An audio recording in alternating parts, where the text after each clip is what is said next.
Saudara, pada kami Kompas TV, Wakil Bupati Pidijaya Aceh mencurahkan kegelisahannya dan menumpahkan air mata menghadapi korban banjir di Pidijaya. Pengungsi tidur di tanah tanpa alas dan butuh susu untuk bayi. Kalau untuk di Pidijaya, posko kesehatan dan juga posko pengungsiannya. Jadi kalau posko kesehatan di rumah sakit umum, kalau posko-posko pengungsian hampir di semua desa yang terdampak bencana. Inilah yang menjadi kendala kita karena masyarakat kita tidak mungkin kita tempatkan di satu tempat karena tidak memiliki tempat kita.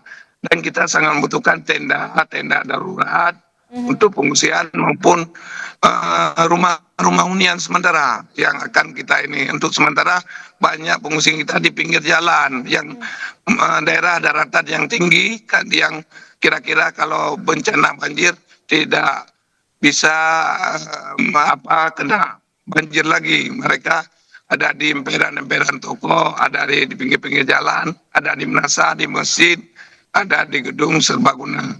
Tapi sangat membutuhkan adalah tenda pengungsian dan rumah hunian sementara. Dan sampai saat ini kita sangat kekurangan adalah susu untuk bayi, pampers untuk bayi, maupun selimut, kasur.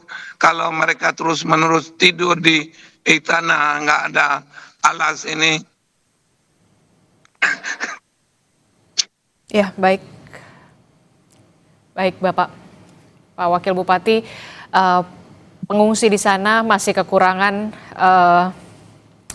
popok bayi, kemudian ada juga susu bagi balita yang di sana masih kekurangan. Selain itu apa lagi Pak yang masih dibutuhkan?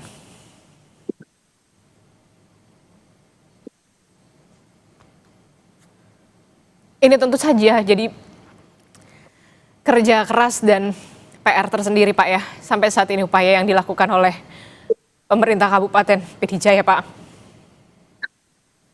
Kita tidak mampu sekali.